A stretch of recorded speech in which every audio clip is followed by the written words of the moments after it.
We're going to move on to our next panel. So if you've thought about even doing business between India and the US, the name Nishith Desai comes to mind, or you must have heard about it. So our next panels are going to talk about the changes that are happening in the Indian environment and investment. With that, I'd like to welcome Mr. Nishith Desai. Saurabh, can I have you? Padma Shri Saurabh, may I have your presence here, please? Thank you. We know we are running short of time, so I'm not going to waste time on formalities. But he is the doyen of Indian IT industry, Padma Shri Saurabh Srivastava, long-time friend, and please give him a big round of applause. And if you know, he not only started IT industry, I think after FC Kohli, I would remember your name forever. Number two, he started NASCOM. He started Indian Angel Network. He started, how many things he started, right? Apart from businesses, each one of the businesses started was a great success, I think. And what I would like to do is, I think we are talking about Destination India, how things have been evolving, what's has been happening recently, so much excitement in the air. So may I request Saurabh to give a small presentation, and then we go into little dialogue. So what I'm going to do is just run through a few slides, and that will set the context for what we talk about. For many of you, you may not be aware of these numbers. I wasn't till I saw them. But it sets the context for why it's an interesting time to start doing things with and engaging with India in the startup field. So if you just look at what's happened in the last 25 years since we've started to liberalize, some key elements. Just look at what's happened. I mean, forget the life expectancy or literacy that have gone up by 20%, or GDP growth rate that's actually gone up by 40%. The whole trade area, imports, exports, have gone up by a factor of 50 to 100 times. And if you just look at what used to be the foreign exchange reserves, 6 billion to 360 billion. So it kind of sets the context for what we're able to do there. So if you're looking to do something in India, these are some interesting statistics that over the next 15 years, you're going to see India's GDP triple, China's double, Japan's grow by 50%, the US go about the same. And that kind of puts it in perspective, because if you go back 350 years, then there was a very different play of what the GDP percentages used to be. So they're heading in that direction. Many things are factors that actually are making this happen. Entrepreneurship is the key one of them. Yes, there's demographics, it's people, both quality, quantity, age, in terms of working population. Huge government focus on reforms, infrastructure. Key thing is entrepreneurial activity is the prime focus today. And a lot of investment both locally and particularly from overseas. Let me skip this. This is more about people, quality, and quantity. The most important thing is, in many ways, it is the new startup nation today in India. Apart from heading to be amongst the top 3 global economies, second largest mobile market in the world, third largest internet user base, heading very quickly to be the second largest. Majority of internet users are young.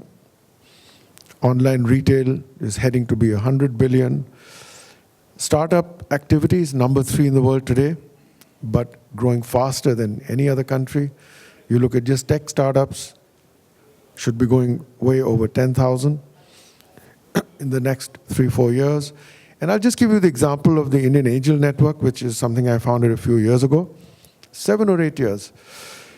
It's become amongst the largest angel groups in the world. We see 5,000 entrepreneurs, the 400 people who invest.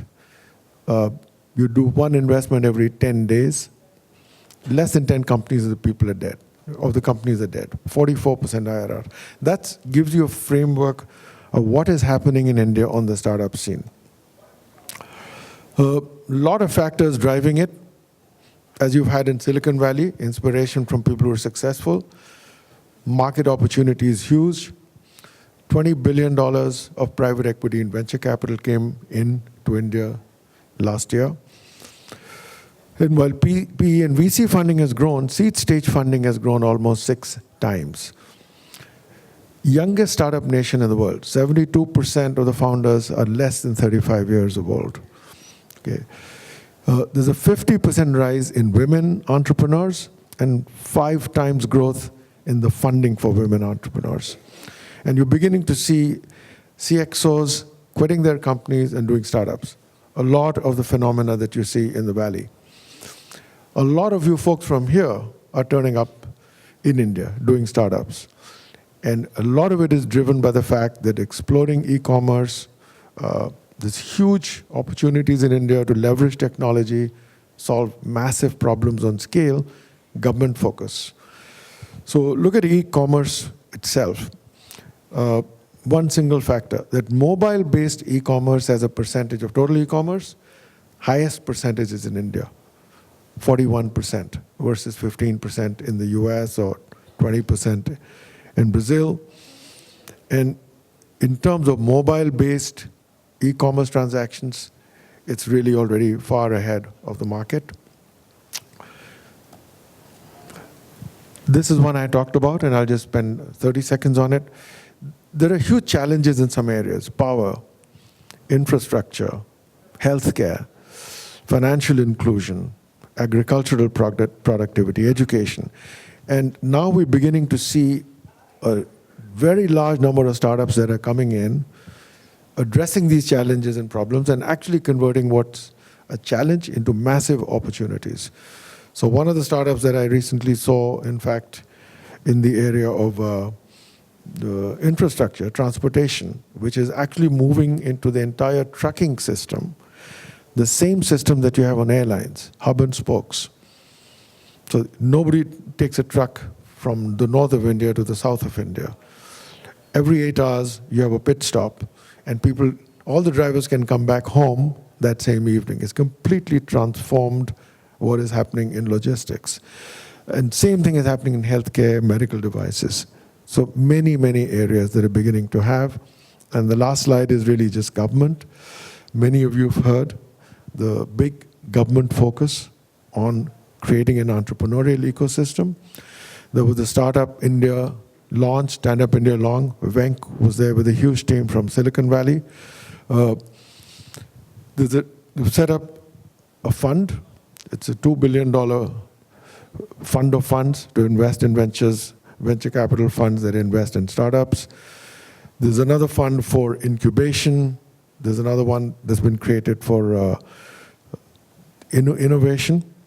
We have Dr. Chhatrapati Shivaji here from SIDBI, which is running the India Aspiration Fund. I'm fortunate to be on the investment committee. Improving in terms of ease of starting business. Used to take months, would take a couple of days to get going, to get registered. There's trading platforms for startups, for early stage companies. On taxes, there's proposed now a 3-year tax holiday in any of the first 5 years.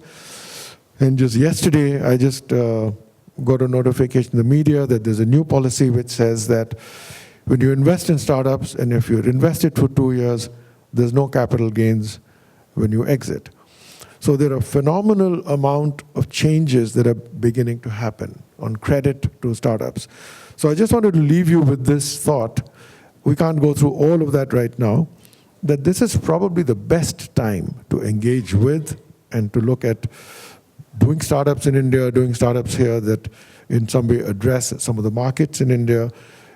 Engage, because for the first time in 70 years, you actually have a scenario where the government has understood the critical role that entrepreneurs can play in creating employment, in creating economic growth, and finding innovative ways of solving problems and challenges that have been around for a long time. And the one advantage you have in India versus most countries, if you get it right, you have scale.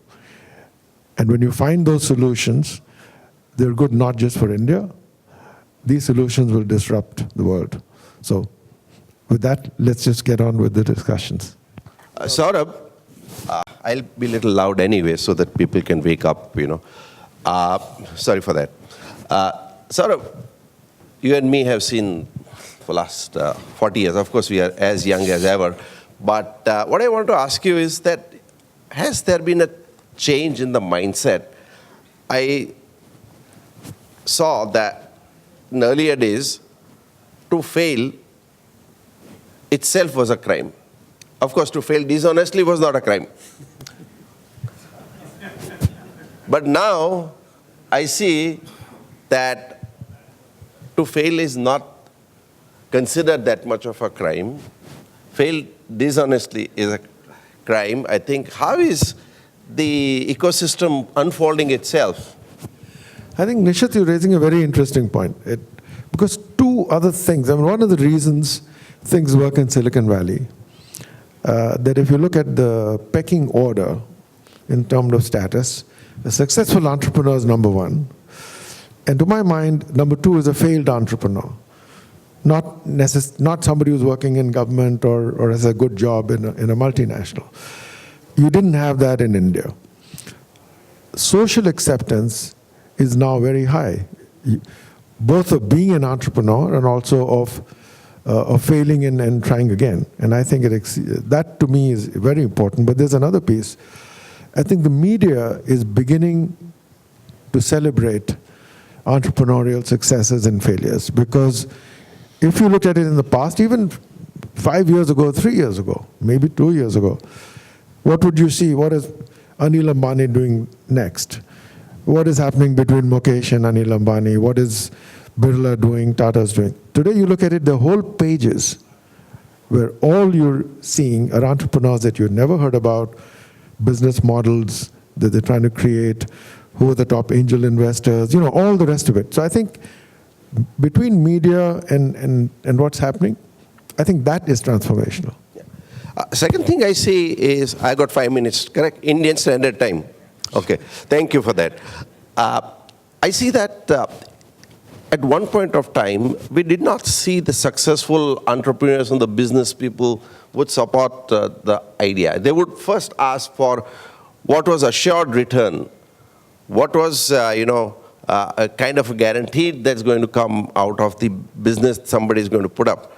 So they used to bet on future cash flows and stuff like that.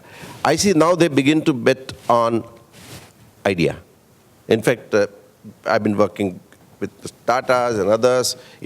I see that there is a lot more support, even from successful traditional business people in India, to support this whole ecosystem. And maybe you can share some of your experiences. You've been representing almost 400 angel investors or something like that. That's a good question, and and Nishith, you probably know more about it than anybody else, because you probably thank you, my dear. Probably advises everybody in India. It's very interesting that large businesses and corporates are beginning to understand that they're in businesses that are getting disrupted. You talk to them 5 years ago, they would completely belittle all the stuff that was happening. Even when we were succeeding in software, when I talked to large business houses, they still didn't think this was something they needed to worry about. But today, guess what they see? TCS, which is in software, which is a new area, is the second most valuable company in the world in IT services after IBM. It's more valuable than Accenture.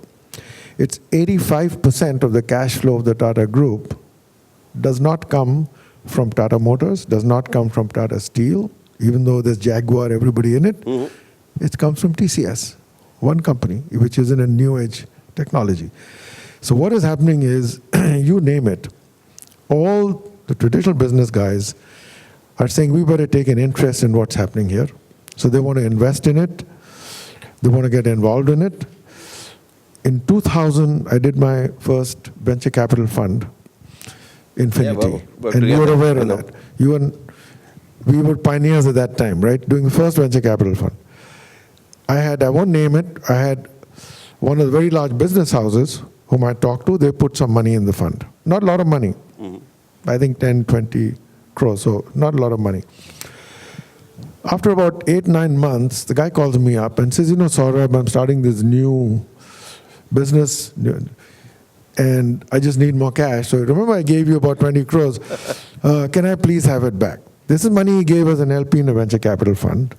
And I said, hey, listen, it doesn't work like that. And he said, no, it's okay. You don't have to give me that 30% IRR that was in your document. Just give me the money back. That was the view. Today, it's so different that all the companies that do wealth management of individuals and corporates, they're the guys who are actually raising money for startup venture funds. Dramatic change. So it's hard to describe in 5 minutes between you and me. I understand. But there is so much sea change in the whole ecosystem that you would not believe. Has there been a change in ease of doing business in India? In fact, my personal experience, I'll share with you. At one point of time, if you had to incorporate a company in India, it used to take 72 days. Right? Not too much, because in India, we believe in this life and the next life, so we can continue. We are not too much worried about it. So, time doesn't really matter. Just a couple of weeks ago, we could incorporate company in how much time? Can somebody guess? 3 hours. 3 hours. If you submit all the papers, 3 hours we could incorporate a company. Now, this is the change from 72 days to 3 hours is the change. What other things you see in India? I see a lot of family offices, other people are now looking at, but how do you see? No, let me give you some examples, and it involves people here. Venk has been coming Sure. to India very often. And Venk, you will have your own sense of how you're seeing the different interaction with people in government. When you came right now for Startup India, Prime Minister Modi was with them, spent, personal time. Dr. Shivaji is here from SIDBI, the India Aspiration Fund. We have an investment committee where majority of the people are people like me who are from the private sector. Nobody from the government, nobody from his office ever suggests to us which VC fund we might want to put money into. Right? Those are completely, and since the time we've done, we must have sanctioned a few dozen funds in the last 6 to 8 months. So the government's money is going to be multiplied 5 times. So you're suddenly going to have a few $1 billion going into the startup funding ecosystem that did not exist last year. So just imagine the change that's coming on the ground. SEBI, our regulator, the equivalent of SEC in India, it set up a committee to say, listen, we need to ease the rules for venture capital and private equity so we can do the next practices, not the best practices, and we can increase the fund flow. And again, majority of people on that committee are professionals from outside. First meeting, when we were thinking of what we should tweak, we were all very careful. We said, well, let's tweak this. We can't do this because this won't get accepted. So let's just stay with this. The chairman of SEBI stepped in. He said, guys, please don't blow your mandate. This is your opportunity. Do not recommend just workarounds. Feel free to recommend what you really think should happen.